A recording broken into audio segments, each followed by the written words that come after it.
Hello friends आम्भे मैंने सीटी exam रे उड़िया ग्रामर आसुथिबा किछि सिलेक्टेड क्वेश्चन डिस्कशन करिवु जहाँकि आपण मानक पई बहुत इंपोर्टेंट। आपण माने जदि सीटी एग्जाम पई सिलेक्टली प्रिपेयर होचंती ताले भिडियो को प्रथम रो शेष पर्यंत देखंतु काहेकि ना एई टाइप रो क्वेश्चन ही आपनकर एग्जाम रे आसीबो। आपण माने जदि प्रतिदिन एई भली वीडियो देखिबा को चाहउचंती ताले हम चैनल को सब्सक्राइब करंतु एवं नोटिफिकेशन बटन को ऑन कर रखंतु जाफल नेक्स्ट वीडियो जिते भी अपलोड हो आपने सर्वप्रथम जानीपारे और आपंकर एग्जाम प्रिपरेशन हो पारे। फास्ट क्वेश्चन कौन रही देखा जो विशेष्य पद कौन सी नाम को बुझाई ताकू कौन कहती नामवाचक विशेष्य वस्तुवाचक विशेष्य जातिवाचक विशेष्य गुणवाचक विशेष्य। तो राइट आंसर होची ऑप्शन ए नामवाचक विशेष्य। जो विशेष्य पद कौन सी नाम को बुझाऊँच माने ताहा नामवाचक विशेष्य बुझीपारे। नेक्स्ट क्वेश्चन देखो कौन रही संज्ञार व्याकरणिक अर्थ कौन सूर्यंकर स्त्री विश्वकर्मा कन्या सहर नाम। तो संज्ञा माने होची नाम को एठारे बुझाए तेणु ऑप्शन डी होची आपन राइट आंसर नाम। 3 नंबर क्वेश्चन देखो कौन रही गाई घोड़ा मनीष हिमालय ए चारोटी भितरु केउटी अलगा। गाई घोड़ा मनीष हिमालय ए चारोटी भितरु केउटी अलगा गाई घोड़ा मनीष हिमालय। तो राइट आंसर होची option D Himalaya. Next question देखो कौन रही घर इटा पत्थर सीमेंट केउटी भिन्न धरणर।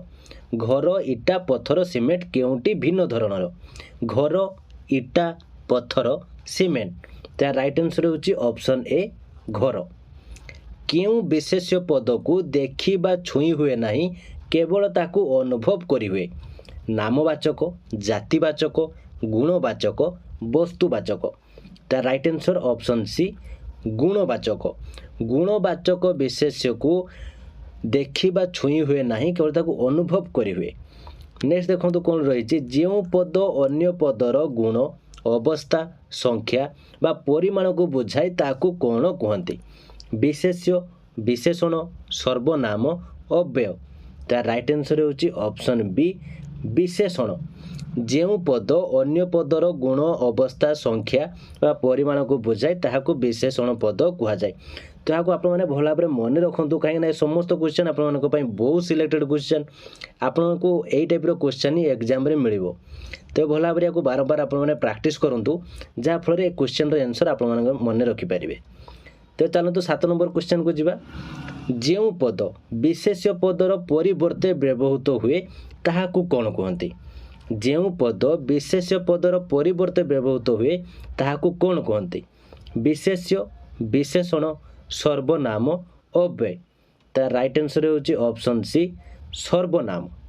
नेक्स्ट क्वेश्चन देखो कौन रही जो पद लिंग वचन पुरुष बा विभक्ति रे परिवर्तन न होई अपरिवर्तित रहे ताहाकू कौन कहती विशेष्य विशेषण अव्यय क्रिया।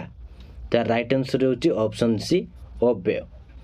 जो पद कौन सी कार्यर नाम को बुझाए ताहाकू कौन कहती गुणवाचक विशेष्य जातिवाचक विशेष्य क्रियावाचक विशेष्य नामवाचक विशेष्य। तो राइट आंसर होची ऑप्शन सी क्रियावाचक विशेष्य। जो पद कौन सी कार्यर नाम को बुझाए ताहाकू क्रियावाचक विशेष्य कह जाए। भोजन इंधन पढ़ुची शयन एथिरु क्रियापदटी किए भोजन रंधन पढ़ुची शयन। तार राइट आंसर होची ऑप्शन सी पढ़ुची।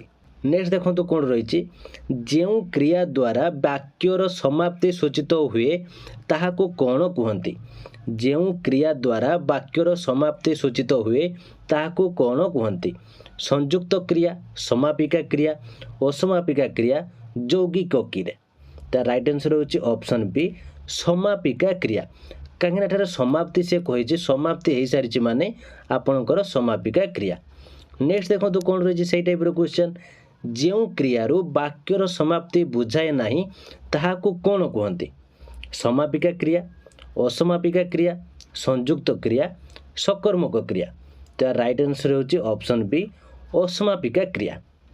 वाक्य रे सर्वनिम्न 2टी मुख्य अंश गोटे कर्ता हेले अन्यटी कौन कर्म करण क्रिया समापिका क्रिया।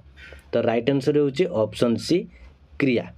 नेक्स्ट क्वेश्चन देखंतु कोन रहिछि जेउ विशेषण पद विशेष्य पदर पूर्वरु व्यवहृत हुए ताहाकु कोन कहंती। विशेष्यर विशेषण विधेय विशेषण सार्वनामिक विशेषण विशेषणर विशेषण। तो क्वेश्चन टीर आंसर जाना पूर्वर मुझे आम स्पेशल क्लास विषय जनवाई चाहूँगी। तो फ्रेंड्स आपड़ी कम समय भितर अधिक प्रिपेरेसन हो एग्जाम रे सक्सेस पाइबा चाहूँगी और आपंकर टीचर स्वप्न को पूरण करने चाहूँगी ताहले आज ही आम स्पेशल क्लास रे जॉइन करूँ। एथिरे जॉइन हेले आपको सिलेबस वाइज सब्जेक्टिव और ऑब्जेक्टिव क्लास सहित study material free PDF previous question सब व्हाट्सएप सपोर्ट मिल जाव आपको लाइफ टाइम एक्सेस दिज्व जहाँफल आपने निजक बहुत भल भाव में प्रिपेरेसन कर एग्जाम सक्सेस पाइबा सहित आपंकर टीचर स्वप्न को पूरण करेंगे। तेज लेट करूँ ना यथाशीघ्र दिया व्हाट्सएप नंबर में जॉइन लिखि मेसेज करूँ और आज ही जॉइन ही आपंकर प्रिपेरेसन स्टार्ट कर दिंतु कहीं आपंक पाखे कम समय रही आम पाखे लिमिटेड सीट रही। तो सीट फिलअप होगा पूर्व यथाशीघ्र जॉइन ही प्रिपेरेसन आरंभ करूँ।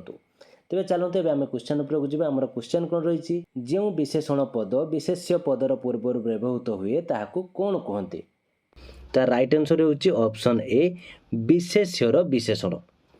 जो विशेषण पद विशेष्य पदर परे व्यवहृत हुए ताकू कौन कहते। भल भाव क्वेश्चन टी बुझंतु जो विशेषण पद विशेष्य पदर परे व्यवहृत हुए ताकू कौन कहते। विशेषणर विशेषण विधेय विशेषण विशेष्यर विशेषण सार्वनामिक विशेषण। तार राइट आंसर होची ऑप्शन बी विधेय विशेषण। जो क्रियार कर्म न थाए ताहाकू की क्रिया कहती। सकर्मक क्रिया अकर्मक क्रिया द्विकर्मक क्रिया कर्मयुक्त क्रिया। तार राइट आंसर होची ऑप्शन बी अकर्मक क्रिया। जो क्रियार कर्म न थाए ताहा होची अकर्मक क्रिया। नेक्स्ट क्वेश्चन देखो कौन रही से पढ़िब रेखांकित पदरे थिबा धातुटी किए। पढ़ पठ पढ़ी केउटी नुहे। तो ठारे कौन रही देखो से पढ़िब रेखांकित पदरे थिबा धातुटी किए। तार राइट आंसर होची ऑप्शन ए पढ़। से भात खाइब रेखांकित पदटी केउ कालर वर्तमान अतीत भविष्यत केउटी नुहे। भल भाव देखो से भात खाइब तार राइट आंसर होची ऑप्शन सी भविष्यत से खाइब। देखो 19 नंबर क्वेश्चन निम्नोक्त क्रिया मध्यरु नाम धातु क्रियाटी किए। बाड़ेइबा पढ़ेइबा बढ़ेइबा बढ़िबा। राइट आंसर होची ऑप्शन ए बाड़ेइबा। पंडित महाशय छात्रों को व्याकरण पढ़ाउचंती। रेखांकित पदटी की कर्म गौण कर्म मुख्य कर्म अन्य पोषित कर्म केउटी नुहे। तार राइट आंसर होची ऑप्शन बी मुख्य कर्म। ठीक शब्द केउटी धनी धनिक धनिक धनमान। तार राइट आंसर होची ऑप्शन सी हेबो धनिक। पठनीय शब्द गठन रे केउटी ठीक। पठ युक्त निय पठन युक्त इय पठ युक्त अनिय पठ युक्त अन्य। तार राइट आंसर होची ऑप्शन सी पठ युक्त अन्य पठनीय। केउटी अन्य तीनोटी अलगा कांदिबा शोइबा हसिबा खाइबा। तार राइट आंसर होची ऑप्शन डी खाइबा। तो नेक्स्ट क्वेश्चन देखो कौन रही एक बा एकाधिक अक्षर मिसी कौन सी अर्थ प्रकाश करुथिले ताहाकू कौन कहते। एक बा एकाधिक अक्षर मिसी कौन सी अर्थ प्रकाश करुथिले ताहाकू कौन कहते। पद शब्द वाक्य ध्वनि। तार राइट आंसर होची ऑप्शन बी शब्द। गोटिए उक्ति बा वाक्यर प्रत्येक अंश को कौन कहते।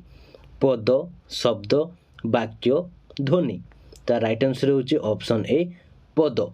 तो समस्त क्वेश्चन भल भाव मन रखु। नेक्स्ट देखो कौन रही नेक्स्ट रही शब्द वाक्य व्यवहृत हेले ताहाकू कौन कहते। शब्द वाक्य व्यवहृत हेले ताहाकू कौन कहते। वाक्य वाक्यांश पद पदांश। राइट आंसर होची ऑप्शन सी पद। शब्द वाक्य व्यवहृत हेले ताहाकू पद कहा जाए। पद पद मध्य केउ तत्व रहिले वाक्य बुझी हुए। अर्थ तत्व ध्वनि तत्व संबंध तत्व केउटी नुहे। तार राइट आंसर होची ऑप्शन सी संबंध तत्व। नेक्स्ट देखो कौन रही कौन सी विवृत्ति प्रश्न विस्मय किंबा अनुज्ञा भाव को प्रकाश करी स्वाधीन भाव में व्यवहृत सज्जीकृत शब्द समूह को कौन कहती वाक्य खंड वाक्य वाक्यांश केउटी नुहे तो राइट आंसर होची ऑप्शन ए वाक्य जहा द्वारा मनर भाव संपूर्ण रूपे प्रकाशित हुए ताहाकू कौन कहती पद शब्द वाक्यांश वाक्य राइट आंसर ऑप्शन डी वाक्य जहा द्वारा मनर भाव संपूर्ण रूपे प्रकाशित हुए ताहाकू वाक्य कहती। नेक्स्ट क्वेश्चन देखो कौन रही गोटे शब्द मनरे चिंता कले किंबा कल्पना कले किंबा प्रकाश कले मनरे केउ चित्र अंकित हुए अर्थ संबंधित चित्र रंगीन चित्र अनुरूप चित्र रेखा चित्र तार राइट आंसर होची ऑप्शन ए अर्थ संबंधित चित्र। गोटे वाक्य बा उक्तिर प्रत्येक अंश को कौन कह जाए वाक्य शब्द पद पद्यांश गोटे वाक्य बा उक्तिर प्रत्येक अंश को कौन कह जाए तार राइट आंसर होची ऑप्शन सी पद। वाक्य बा उक्तिर व्याकरणिक विभाग को कौन कह जाए पदान्वय पद प्रकरण वाक्य संयोजक वाक्य विन्यास तार राइट आंसर होची ऑप्शन बी पद प्रकरण। जेउ पद कौन से निर्दिष्ट व्यक्ति जाति वस्तु गुण बा क्रियार नाम को बुझाए ताहाको कौन कहते वस्तु व्यक्ति विशेष्य विशेषण तार राइट आंसर होची ऑप्शन सी विशेष्य। तो फ्रेंड्स ये समस्त क्वेश्चन आपण बहुत सिलेक्टेड क्वेश्चन आपण मैंने बारंबार प्रैक्टिस करूँ जदि मन रोना आपण मैंने बारंबार वीडियो गुड़िक देखूँ जहाँफल क्वेश्चन आंसर आप प्रैक्टिस करेंगे ताहले आपणकर मन रही कहीं टाइप क्वेश्चन ही आपंकर एग्जाम आसे तो आपंकर ओडिया ग्रामर 15टी क्वेश्चन आसो आपण 15 मार्क मिल तेणु आप ओडिया ग्रामर को भल भाव देखी दौरान ताहले आपण मैंने आराम से 15 मार्क एजाइए तेणु भल भाव में आपने प्रैक्टिस करूँ जहाँफल आपंकर समस्त क्वेश्चन आंसर मन रही तो आज एतिकी थैंक यू।